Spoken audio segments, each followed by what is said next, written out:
Hello students. बेटा अभी तक हमने पढ़ा था वेक्टर्स के बारे में स्टडी किया था। Now today we discuss about kinematics. Kinematics है ये हमारे पास क्या है, व्हाट इज़ काइनेमेटिक्स। इसके अंदर बहुत सी डिफरेंट सी चीज़ें पढ़ेंगे, डिफरेंट फॉर्म्स पढ़ेंगे हम कि कहाँ पर हमारे पास इसका यूज होता है। जैसे मैं आपसे जनरली बात करूँ, एक जनरल क्वेश्चन पूछता हूँ कि भाई हमारे पास जो रोड हैं वो बनाए जाते हैं, रोड्स हैं वो गवर्नमेंट बनाती है। तो ये रोड्स हैं वो हमारे पास भीड़ बढ़ाने के लिए बनाए जाते हैं या भीड़ कम करने के लिए। जैसे तुम देखोगे आपके पास से कोई रोड जा रहा था, पहले सिंगल रोड था, फिर उसको क्या कर दिया, डबल लाइन कर दिया, और फिर उसको क्या कर दिया, 4 लाइन कर दिया, और फिर किसी रोड को क्या कर दिया, 6 लाइन कर दिया, और कोई एक्सप्रेस वे बना दिया। बहुत सारे रोड्स बन रहे हैं, दिन रात काम चलता है। तो ये कहता है कि भाई रोड हैं वो हमारे पास बनाए जाते हैं, किस लिए बनाए जाते हैं, भीड़ बढ़ाने के लिए या भीड़ घटाने के लिए। जैसे मैं यहाँ से कह दूँ दिल्ली से जयपुर, पहले रोड था डबल लाइन था, फिर वो 4 लाइन बना, और अब वो बना दिया 6 लाइन, और हो सकता है आने वाले टाइम में उसको 8 लाइन बनाते या 12 लाइन बनाते या 10 लाइन बनाते या कोई एक्सप्रेस वे निकाल देंगे, जैसे कई एक्सप्रेस वे निकाले जाते हैं। तो यहाँ पे जो रोड्स बनाए जाते हैं वो हमारे पास, अगर मैं इसको यहाँ से यूँ समझूँ भाई पॉपुलेशन डेंसिटी है वो सेम है, दिल्ली और जयपुर के बीच की जो पॉपुलेशन डेंसिटी है वो सेम है। इसका मतलब ये हो गया कि जितनी कारें पहले आ रही थी उतनी ही कारें आ जा रही हैं। बट ये कहता है कि रोड बनाने की ज़रूरत क्या हुई जब पॉपुलेशन उतनी है, क्या भीड़ कम हुई या भीड़ हमारे पास बढ़ी। तो बेटा यहाँ पे हमारे पास इसका आंसर आएगा कि रोड्स हैं वो इसलिए बनाए जाते हैं सो दैट भीड़ को कम किया जा सके। कैसे किया जा सके, अगर कोई भी रोड टूटा हुआ है, जैसे मेरे को दिल्ली से और जयपुर जाना है, पहले रोड टूटा हुआ था, और जब पहले रोड टूटा हुआ था तो मैं 6 घंटे में पहुंच रहा था दिल्ली से जयपुर। लेकिन अब रोड वो बना दिया, 6 लाइन बना दिया, न्यू रोड बना दिया, अच्छा रोड बना दिया, और अब मैं पहुंच रहा हूँ 4 घंटे। बोलो मैं पहले कितने घंटे रोड पे था, 6 घंटे, और अब कितने घंटे रोड पे हूँ, 4 घंटे। बताओ तो हमारे पास भीड़ कम हुई या घटी। और ऐसे बहुत से लोग नहीं होंगे क्या कि जिनका टाइम क्या हो जाएगा, डिक्रीज हो जाएगा जाने का। और जब टाइम डिक्रीज हो जाएगा तो बोलो भीड़ रोड के ऊपर कम हो जाएगी या नहीं। देयरफॉर हम कहेंगे कि रोड्स हैं वो बनाए जाते हैं, और किस लिए बनाए जाते हैं कि भाई भीड़ को कम करने के लिए बनाए जाते हैं। ये तो एक जनरल सा क्वेश्चन था। आगे देखो, एक जनरल क्वेश्चन और पढ़ते हैं, और एक जनरल क्वेश्चन ये पढ़ते हैं कि भाई हमारे पास कोई एक ड्रंकर्ड है जिसने शराब पी रखी है, और वो क्या करता है कि भाई यहाँ से 5 स्टेप आगे चलता है, और फिर उसके बाद क्या करता है कि 3 स्टेप्स बैकवर्ड डायरेक्शन में जाता है, फिर यहाँ से 5 स्टेप्स आगे जाएगा, 3 स्टेप्स पीछे आ जाएगा, एंड सो ऑन। तब ये कहता है कि जिस स्टार्टिंग पॉइंट से वो चला है वहाँ से एक 15 मीटर दूरी पे एक हमारे पास पिट है, गड्ढा है, और हमने कह दिया कि ये हमारे पास कोई गड्ढा है, नाली है, या हमने कह दिया कि नाला है। इसके अंदर ये कहता है कितने टाइम के बाद ये यहाँ पे गिर जाएगा। देखो यहाँ से ये बताया है कि ये हमारे पास कोई भी एक ड्रंकर्ड है, और जैसे ही ड्रंकर्ड बताया है तो ये कह रहा है बेटा यहाँ से चला, इस पॉइंट से, इस पॉइंट से चला, ए पॉइंट से, और यहाँ पे कोई गड्ढा है। जो गड्ढा बताया है वो कितनी दूरी पे बताया इसने, 15 मीटर डिस्टेंस पे बताया है। तब ये कहता है कि भाई हमारे पास इस गड्ढे में कितनी देर में गिरेगा। कब, जब 5 स्टेप्स हैं वो फॉरवर्ड डायरेक्शन में चलता है, एंड 3 स्टेप्स हैं वो हमारे पास जाता है ये बैकवर्ड डायरेक्शन में।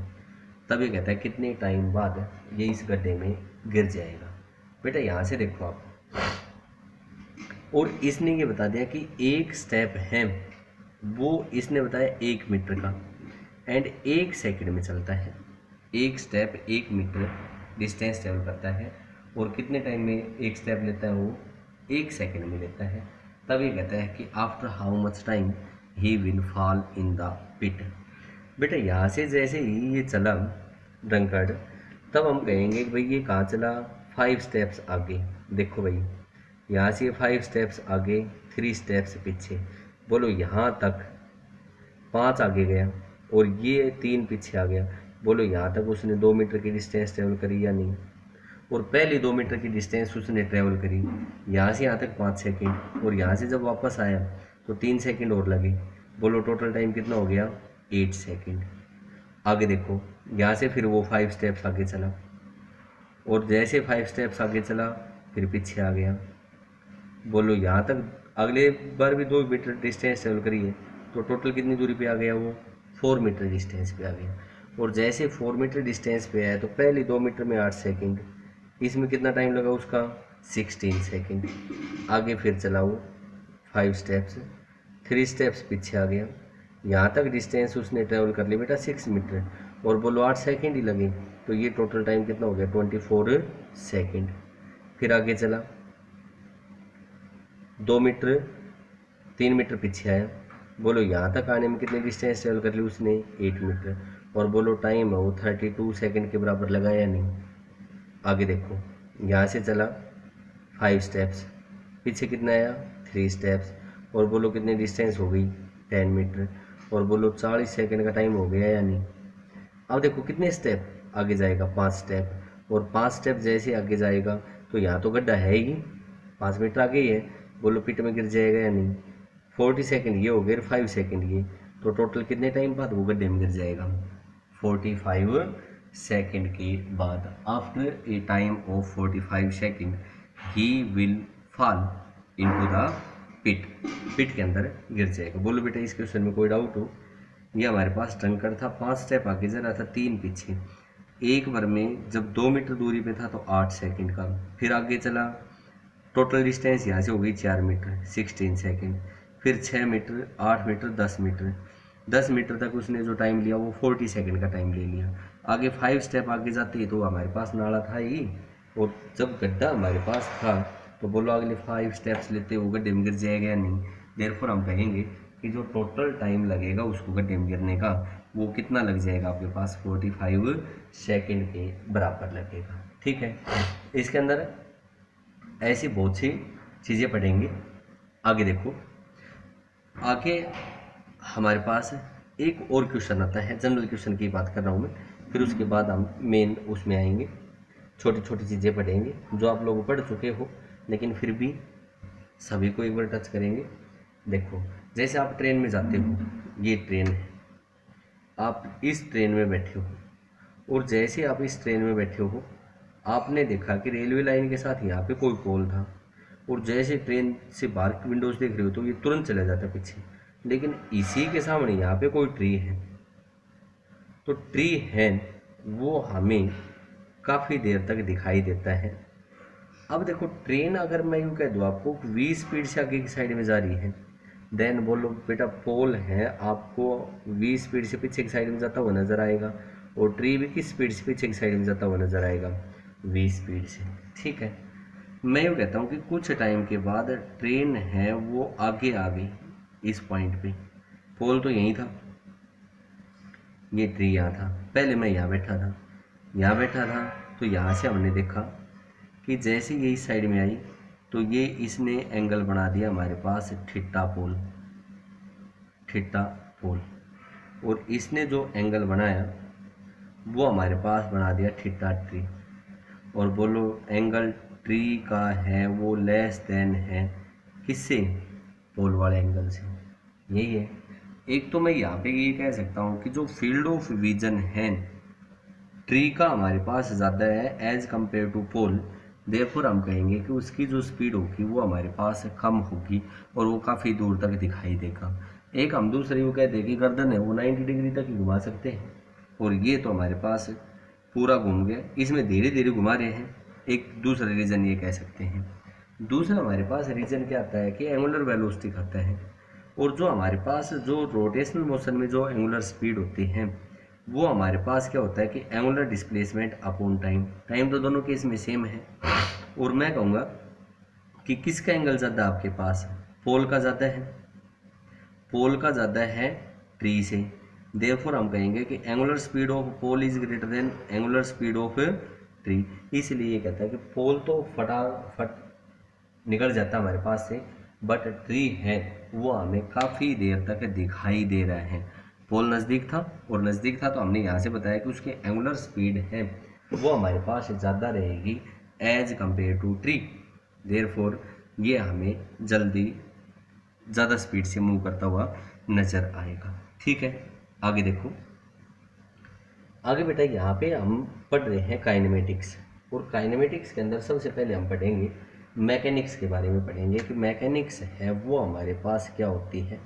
मैकेनिक्स, जैसे हम मैकेनिक्स की स्टडी करते हैं तो हम कह सकते हैं कि भाई ये ब्रांच ऑफ फिजिक्स है जिसमें हम पढ़ते हैं, स्टडी करते हैं ऑब्जेक्ट्स इन मोशन।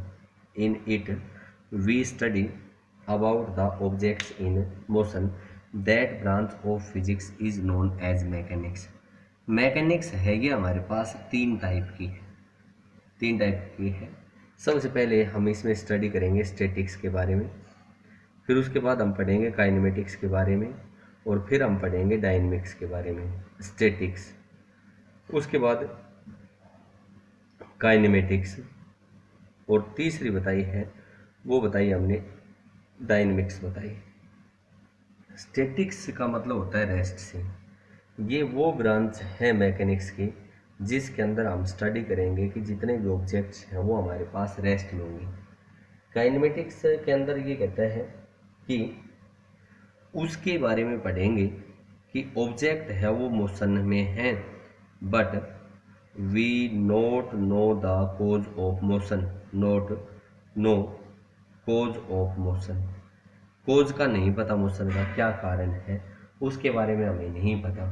जैसे मैं कह दूँ कि बस है वो चल रही है, बस चल रही हो सकता है इंजन से चल रही हो, कोई धक्का लगा रहा हो, और हो सकता है कि ये इस टाइप से किसी स्लोप पे हो, और जैसे इसको छोड़ दे तो बोलो मूव करेगी या नहीं करेगी। But we do not know the cause of motion.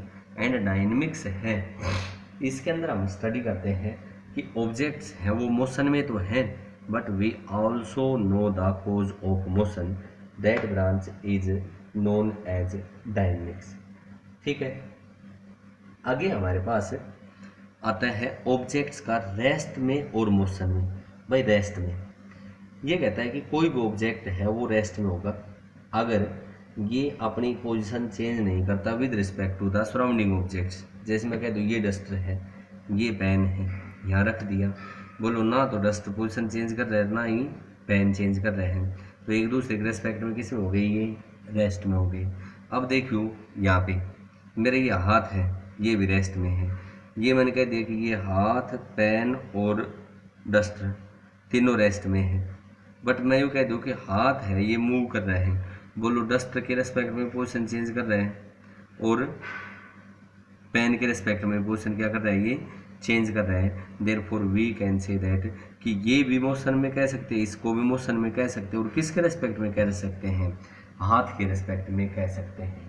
Rest में हमने बताया कि कोई भी ऑब्जेक्ट है वो रेस्ट में होगा if it change its position, if it does not change its position with respect to the surrounding objects.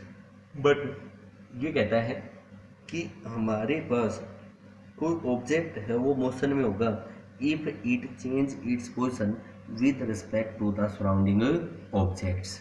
ठीक है, ये तो हमने बताया रेस्ट और मोशन। अब बात आती है कि रेस्ट एंड मोशन हैं दोनों के दोनों रिलेटिव टर्म हैं एक दूसरे के। Rest and motion both are relative to each other, relative to each other. बेटा ये हमारे पास रिलेटिव होंगे एक दूसरे के, उसके बाद हम यूँ कहेंगे कि रिलेटिव है, ये क्यों है एक दूसरे के। रिलेटिव का मतलब ये हो गया कि भाई अगर हमारे पास किसी के लिए कोई ऑब्जेक्ट रेस्ट में हो सकता है तो दूसरे ऑब्जेक्ट के लिए वो किस में भी हो सकता है, मोशन में भी हो सकता है। इसलिए इनको क्या बताया है कि ये दोनों के दोनों ऑब्जेक्ट्स दोनों के दोनों हैं वो हमारे पास क्या कहलाएंगे कि रिलेटिव कहलाएंगे, एक दूसरे क्या कहलाएंगे, रिलेटिव कहलाएंगे। जैसे मैं आपको यूँ कह दूँ भाई ये बस है, इस बस में ये पैसेंजर्स बैठे हैं, ये पैसेंजर है, ठीक है। ये बड़ा पैसेंजर बैठा है यहाँ पे, ये कोई दूसरी सीट है हमारे पास। यहाँ भी हमारे पास ये पैसेंजर है, ये बैठा हुआ है, ठीक है। ये पैसेंजर्स बैठे हुए हैं। अब मैं आपसे यूँ कहता हूँ कि भाई ये बस चल रही है किसी स्पीड v से, ठीक है। अब बोलो भाई ये एक दूसरे से बातें करते जा रहे हैं या नहीं? बातें करते जा रहे हैं, नेचुरल सी बात है। और जब ये दोनों एक दूसरे के साथ बातें करते जा रहे हैं तब हम यहाँ पे क्या कह देंगे कि ये दोनों एक दूसरे के रेस्पेक्ट में रेस्ट में हैं। बट यहाँ पे रोड के पास कोई एक पैसेंजर और खड़ा है, और जैसे रोड के पास कोई पैसेंजर खड़ा है और बोलो बस उसके पास से जाएगी, तब वो क्या कहेगा कि भाई इस पर्सन के रेस्पेक्ट में ये क्या कर रही है, मूव कर रही है। तो एक दूसरे के रेस्पेक्ट में किस में थे, रेस्ट में। बट जो सराउंडिंग ट्रीज हैं और कोई भी बाहर ऑब्जर्वर खड़ा है उसके रेस्पेक्ट में किस में रहेंगे, मोशन में रहेंगे। देयरफॉर ये कहता है समटाइम्स, रिलेटिव का मतलब हो गया कि समटाइम्स ऑब्जेक्ट है किसी के लिए रेस्ट में हो सकता है बट किसी दूसरे ऑब्जेक्ट के लिए सेम टाइम पे ही may be in motion. Thus we can say that rest and motion both are relative to each other. हो गया रिलेटिव, ये दोनों एक दूसरे के साथ हमारे पास क्या रहेंगे बेटा, रिलेटिव रहेंगे, ठीक है।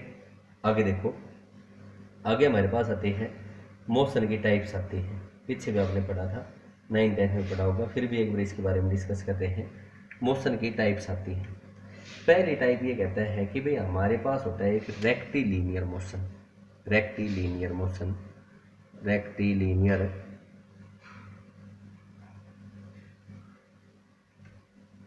रेक्टिलिनियर मोशन है। ये हमारे पास क्या होता है, ये कहता है कि भाई अगर हमारे पास कोई भी एक पॉइंट मास ऑब्जेक्ट है।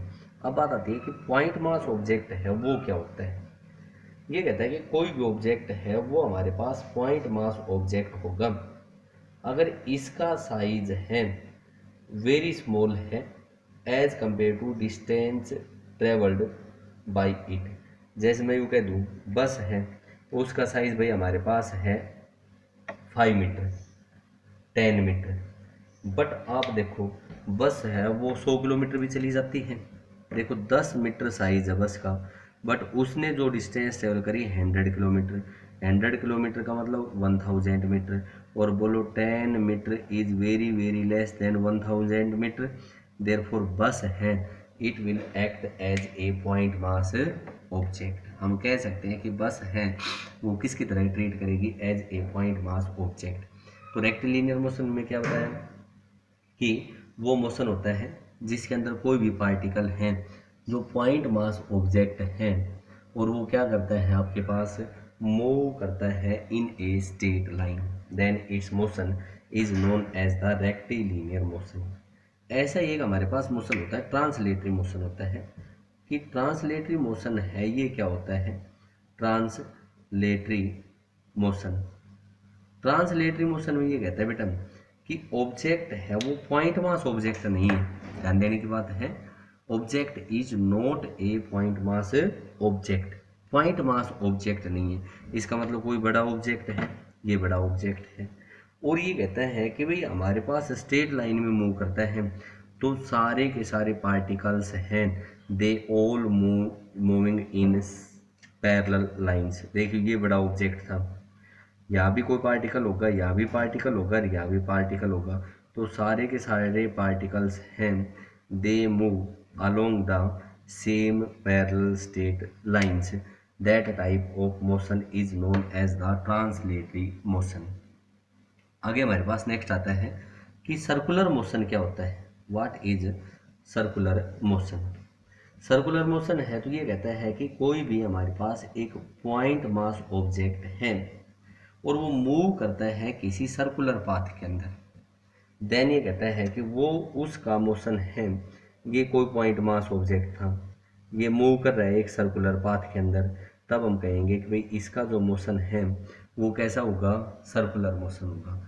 बट मैं यूँ कह दूँ भाई कोई पॉइंट मास ऑब्जेक्ट नहीं है और पॉइंट मास ऑब्जेक्ट नहीं है, तब ये कहता है कि उसके जितने भी पार्टिकल्स हैं, सारे के सारे पार्टिकल्स हैं, वो हमारे पास मूव करेंगे।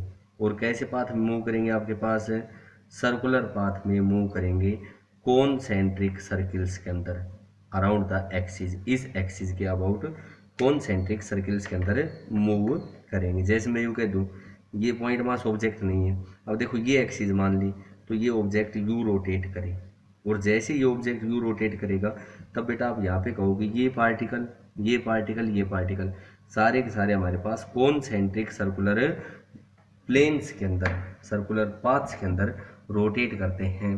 तो इस टाइप का जो मोशन है that is known as the rotational motion, उसको हमने नाम दे दिया, रोटेशनल मोशन का नाम दे दिया। आगे हमारे पास आता है ओसिलेटरी मोशन। ओसिलेटरी या हमारे पास आता है भाई वाइब्रेटरी मोशन आता है। व्हाट इज ओसिलेटरी और वाइब्रेटरी मोशन? बेटा जब ओसिलेटरी मोशन आता है तो ये कहता है कि किसी ऑब्जेक्ट का मोशन आगे पीछे या ऊपर नीचे होता है, तो उस मोशन को हम कौन सा मोशन का नाम दे देते हैं? ओसिलेटरी मोशन का नाम दे देते हैं। भाई that type of motion is known as the oscillatory motion. Oscillatory motion में हमने क्या बताया कि the motion of an object in to और फ्रो डायरेक्शन और अप एंड डाउन। जैसे मैं यूँ कह दूँ कि इसके आगे पीछे यूँ मूव करे तो ओसिलेटरी मोशन, या इस पॉइंट से ऊपर जाए कभी नीचे जाए, तो ये भी हमारे पास कैसा मोशन होगा? ओसिलेटरी मोशन होगा। जैसे आपने देखा होगा भाई क्लॉक का पेंडुलम होता है, वो यूँ ही तो होता है, ये इधर जाता है, फिर इधर आ जाता है, फिर इधर आता है, फिर इधर आ जाता है। इसका एम्पलीट्यूड बड़ा होता है, लेकिन अगर हम यूँ कह दें कोई भी आपने मेटल ली और मेटल को यू टच किया तो वाइब्रेट करता है धीरे धीरे, एम्पलीट्यूड बहुत कम होता है, तो वहाँ पे जो मोशन होता है वो क्या कहलाता है? वाइब्रेटरी मोशन कहलाता है। And oscillatory motion is said to be vibratory if its amplitude is very small, but to and fro या अप एंड डाउन डायरेक्शन में जाएगा तो वो मोशन है, वो कैसा मोशन होगा आपके पास है? वाइब्रेटरी मोशन होगा। ठीक है, यहाँ तक कोई डाउट हो? ये तो जनरल डेफिनेशंस थी। उसके बाद हमारे पास आता है कि हम स्टडी करेंगे रेफरेंस फ्रेम के बारे में, स्टडी करेंगे कि फ्रेम ऑफ रेफरेंस है वो हमारे पास क्या होता है, कि what is frame of reference. Reference frame है ये हमारे पास क्या होता है? रेफरेंस फ्रेम है ये हमारे पास क्या होता है? रेफरेंस फ्रेम हमारे पास क्या होता है कि वो फ्रेम होता है जहाँ पे ऑब्जर्वर है वो बैठ के किसी चीज़ के ऑब्जर्व करता है। रेफरेंस फ्रेम हमने क्या बताया कि वो फ्रेम होता है जहाँ पर ऑब्जर्वर बैठकर चीज़ों को क्या करता है? ऑब्जर्व करता है।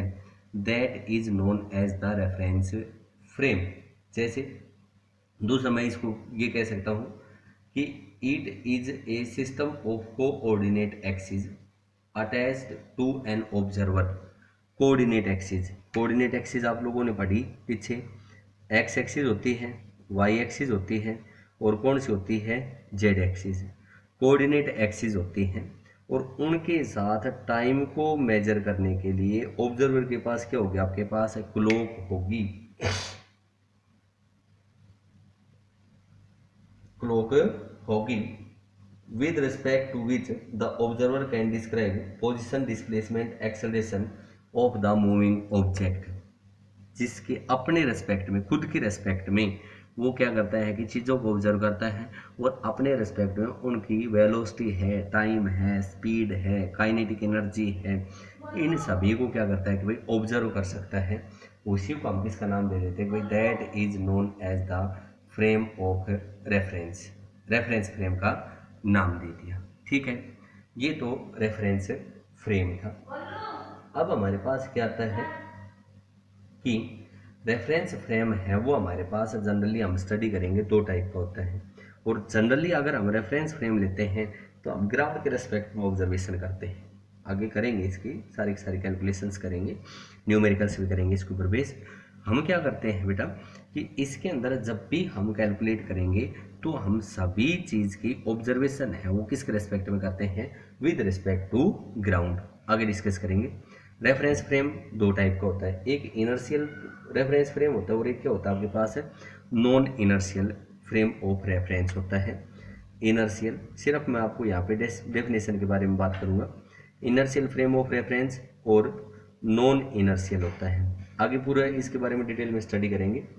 इनर्शियल हमारे पास वो होता है कि जहाँ पे न्यूटन्स फर्स्ट लॉ है वो हमारे पास होल्ड्स गुड।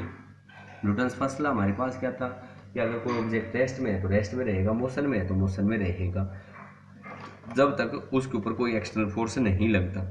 इसको अगर ये होल्ड्स गुड होता है तब हम कहेंगे कि भाई जो फ्रेम ऑफ रेफरेंस होगा वो कैसा होगा, इनर्शियल फ्रेम ऑफ रेफरेंस होगा।